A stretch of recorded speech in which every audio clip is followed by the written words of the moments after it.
aviation geeks and frequent flyers. Welcome to this new episode of our flight review series, Brutally Honest. This is the second part of our series on Icelandair, after covering their transatlantic economy class product in a detailed review last month. Today we'll focus on Icelandair's business class, if you can even call it that. Instantly, you'll notice plenty of differences to other airlines' transatlantic business class products, so whether Icelandair is worth choosing at all, we'll take a deep dive in today's video. I'm glad you've decided to join us, so let's get going.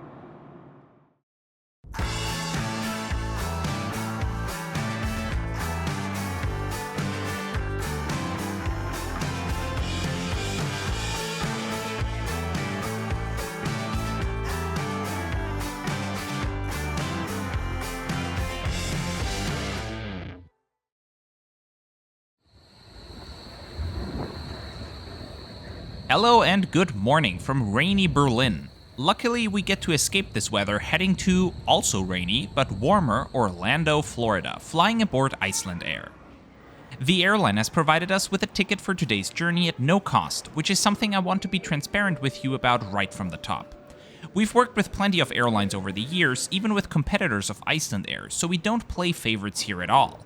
And to ensure that, any airline providing us with a free ticket doesn't get to have a say in what does and doesn't make it in the video, and also won't get to view it before it's published. They have no idea what I have to say about their business class product, so let's dive right into it. It's a quick train ride from Berlin's city center down to Brandenburg International Airport. The construction of this airport was a national embarrassment for the country, ending up more than twice as expensive as initially estimated and opening more than 10 years later than planned. But my oh my if it wasn't worth it, because this is one good-looking airport. Icelandair operates 3 check-in counters for their Boeing 737 flight up to Keflavík, one of them labeled Saga Premium. You'll notice throughout the journey that Icelandair is very careful to never actually call their business class. It's always referred to as Saga Class or Saga Premium. In addition to the priority check-in counter, we get to use the priority security line and get access to the airport's premium lounge. All that can be checked on Icelandair's incredibly detailed website, where for each airport they fly to, they tell you if there is a fast track, which lounge is included, and even when check-in opens, which I find very useful as somebody who always goes to the airport very early. Especially the lounge part is important, as Icelandair does not have a contract lounge at all of their destinations. Lots of them are just small regional airports in Iceland and Greenland which simply don't have a lounge, but at quite a few major airports, Icelandair does not offer lounge access to Saga Class customers, including in Portland, Denver, Minneapolis, Chicago, Detroit, Pittsburgh, Newark, Baltimore, Raleigh, Halifax, Paris, and Nice. Here in Berlin, they offer access to the Tempelhof lounge, which includes a hot buffet, a variety of beverages including alcoholic ones, lots of snacks, and a good apron and runway view. And there, we can see our plane touchdown. Today we're flying aboard Tango Foxtrot India Charlie Oscar, a 2019-built Boeing 737 MAX 8. It's one of 21 Boeing 737 MAXes in their fleet, 17 of which are the shorter MAX 8 variant and 4 of the longer MAX 9. They also still operate a handful of Boeing 757s and 767s with very similar cabins.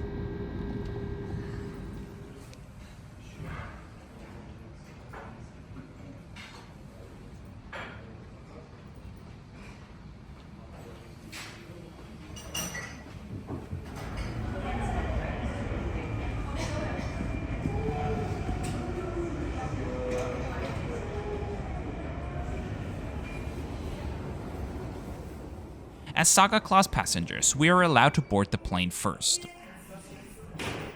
And after receiving an antibacterial wipe, we can get comfortable in the seat for our flight up to Iceland, 3F. Icelandair uses the Avio Interiors Andromeda seats in Saga Class, similar to something you'd encounter in domestic first class on major North American carriers. Waiting for us already is a pillow with a soft reusable cover. Being 180 centimeters tall, the legroom is good, and each seat comes with a footrest as well as a standard seatback pocket and an adjustable entertainment screen with a USB-A port and the audio port at the bottom, as well as a coat hook on the side. The headrests are adjustable vertically as well as on the sides.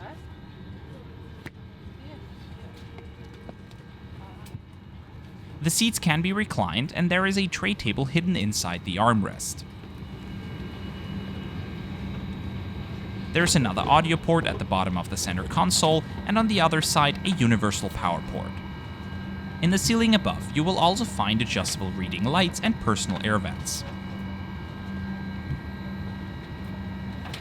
Before departure, we are also handed a half-liter bottle of Icelandic water and a pair of noise-cancelling headphones.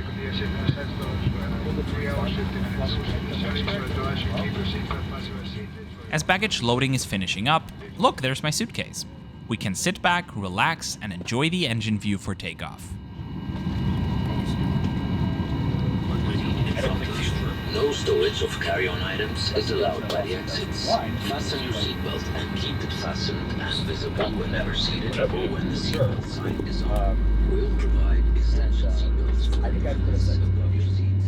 Put the life jacket over your head, fasten the belt in front, and pull to adjust. When leaving the aircraft, inflate your life jacket.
The first leg of our journey is slightly under 4 hours, with the onward flight to Orlando clocking in at over 7 hours.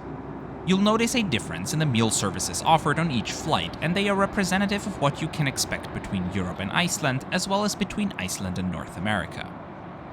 The Europe to Iceland service starts off with a round of beverages, where I decided to go with some non-alcoholic beer, which was served alongside some savory cheese crackers.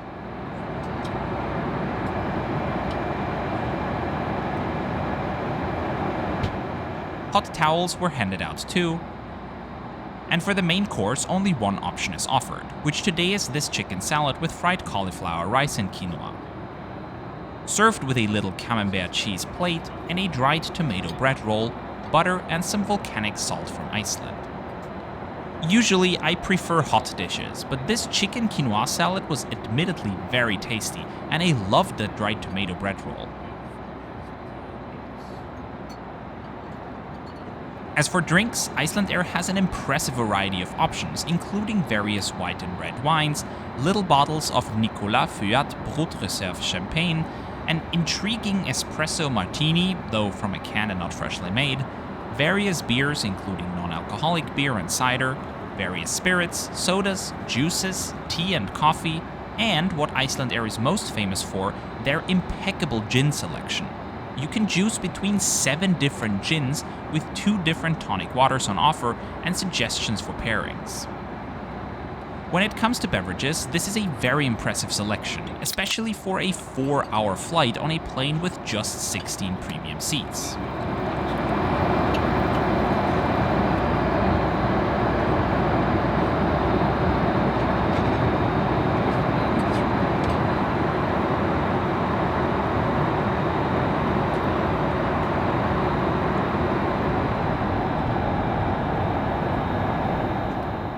As we're cruising towards Keflavík, let's have a look at what the in-flight entertainment system has to offer.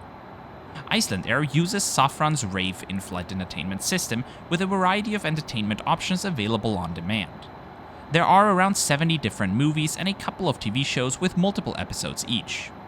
Some music, as well as an interactive mapping application, is available too. As Saga class passengers, we also get to use the plane's satellite Wi-Fi.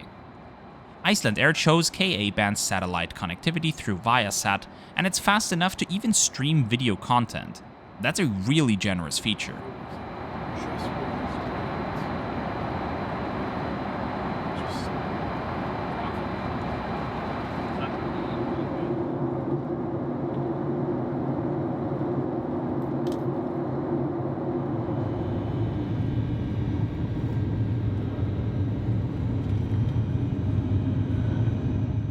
Our first flight is coming to an end rapidly, but we still have lots to see, including the transit at Keflavík Airport, Icelandair Saga Lounge, and one of the longest 737 MAX flights in the world.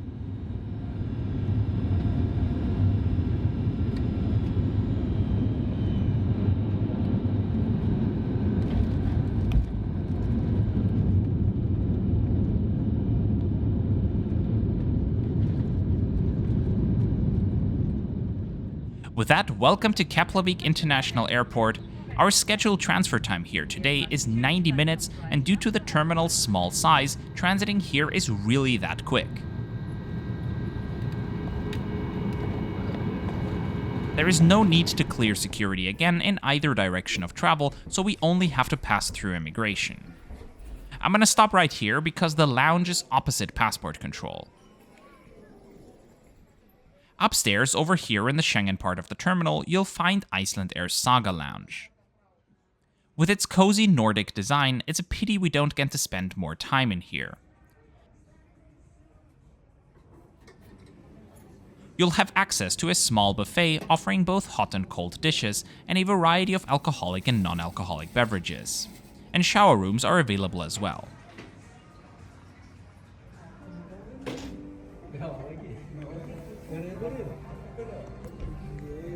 After just a couple of minutes here, we'll have to continue towards our gate. By the way, if you're wondering what saga means, a saga is a type of Nordic tale, composed either in Old Norse or Icelandic, an important part of the country's history.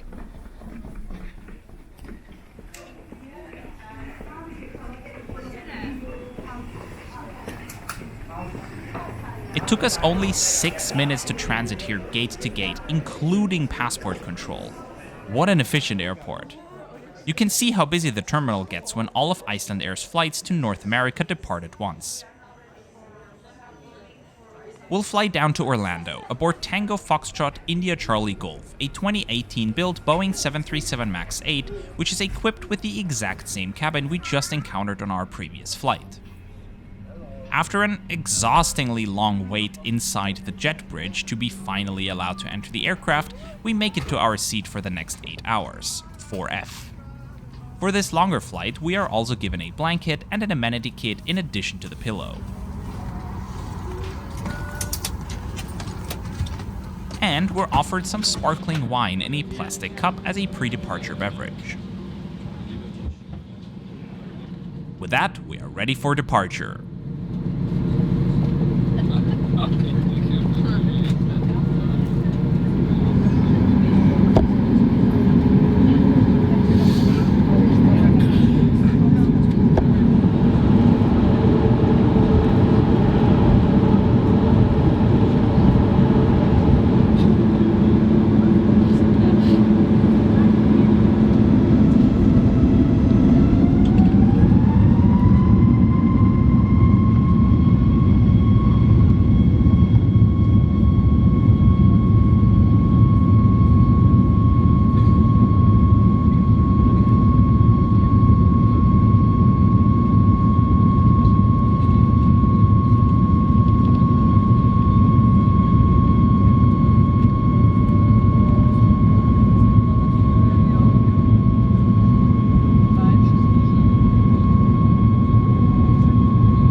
Before they begin with dinner service, let's have a look at what the Amenity Kit has to offer.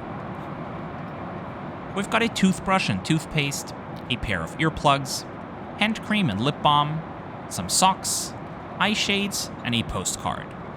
It's a simple amenity kit with all the important things you'll need, and I really love the design.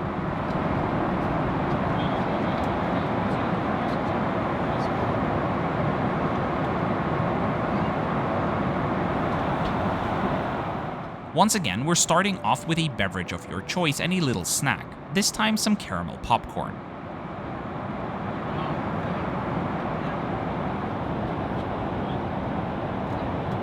Look at this gorgeous view over Greenland.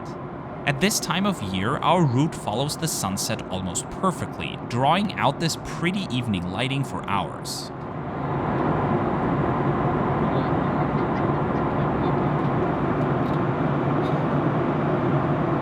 Before the meal is served, another hot towel. On this longer flight, two choices for the main meal service are offered, either warm lamb shanks or a cold variety of salmon. I decided to go with the lamb shanks, and doesn't that look pretty? A variety of warm bread was offered alongside it. For the appetizer, we've got a Caesar salad, with a lot of Caesar, but not a lot of salad. Some of that delicious looking warm bread with whipped butter, a scrumptious caramel chocolate mousse topped with Oreo crumble for dessert, and the star of the meal, the lamb shanks with mashed potatoes, baby carrots, and asparagus. Everything was served atop a tablecloth, and I really like the design of the cutlery. Dinner service was fantastic. Each element was high quality and very tasty. I think Icelandair could easily add a little bit of elegance by omitting the tray. With just 16 Saga class seats, it could potentially be feasible to serve each element individually, especially because the crew isn't occupied with an economy class meal service, as there is none. If you want to see what Icelandair's economy class is like, and how I still got a meal there, check out the economy class review covering the flights back. Apart from it being served on a tray, and maybe the salad lacking the salad part, it was a superb meal service, and the lamb shanks were delicious.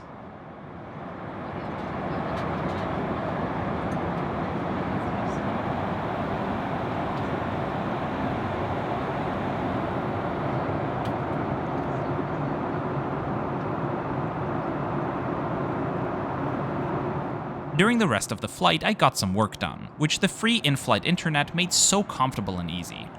Although the tray tables of these Avio Interius Andromeda seats are a bit wobbly.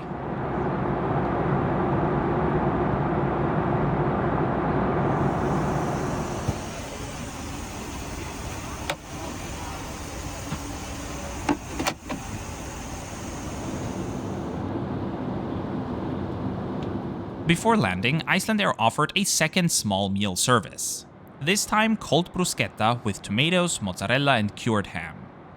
Once again, very tasty, but in my personal preference, the bread should be a bit more toasted, especially when it's stored for extended periods of time, as it loses that crispiness.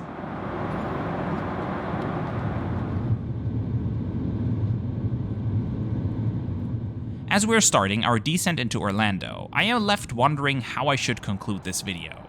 Obviously, this is not the transatlantic business class product you'll find on basically all other airlines, but does it have to be? After all, Icelandair's main business is serving Iceland, and for flights between Europe and Iceland, which are 2 to 4 hours, this is a perfectly adequate product. Actually better than what you will find aboard airlines like Lufthansa and British Airways in business class. Between North America and Iceland, it's a more level playing field. Airlines like WestJet and Air Canada use 737MAXs with similar types of premium seats up front. Same goes for Delta's flights to Minneapolis and Detroit, which also see these seats up front. However, United's Boeing 757s and Delta's Boeing 767 to New York JFK both come with lie-flat seats.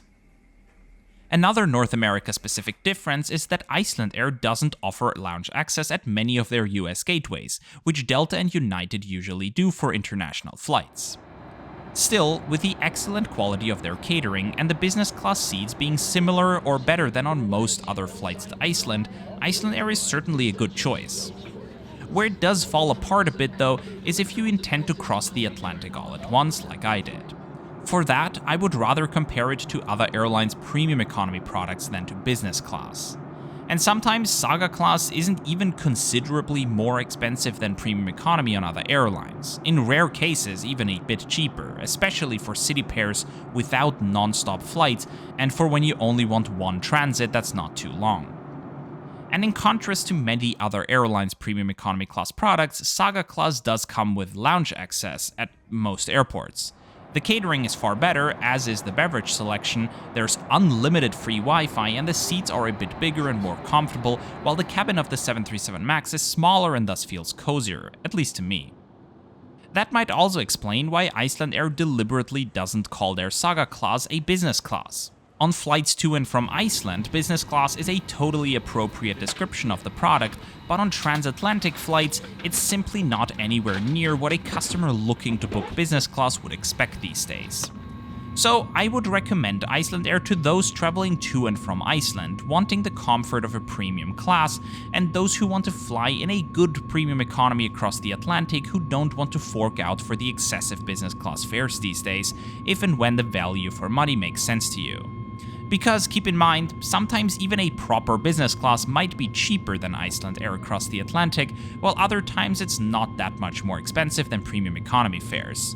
So, at the end of the day, you just have to compare and see for yourself whether Icelandair's Saga class makes sense for your travel plans.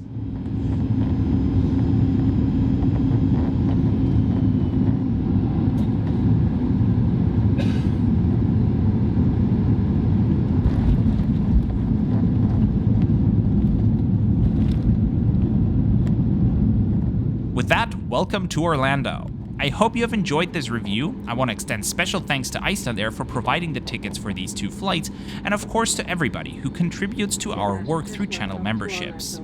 Thanks to you, we can further invest in our equipment, book flights on new airlines, and spend more time working on these videos. And since we want to use your funds responsibly, we also sometimes accept free flight tickets to create these reviews at no cost to the channel. Whether you are a channel member, a subscriber, or simply stopping by for this one video, thank you very much for watching. I will see you again for a new video next week, and until then, safe travels. In the meantime, why not check out this video too, about United's Polaris business class on a flight from Los Angeles to New York, with a great seat, but unfortunately catering that doesn't come anywhere near what Icelandair offers.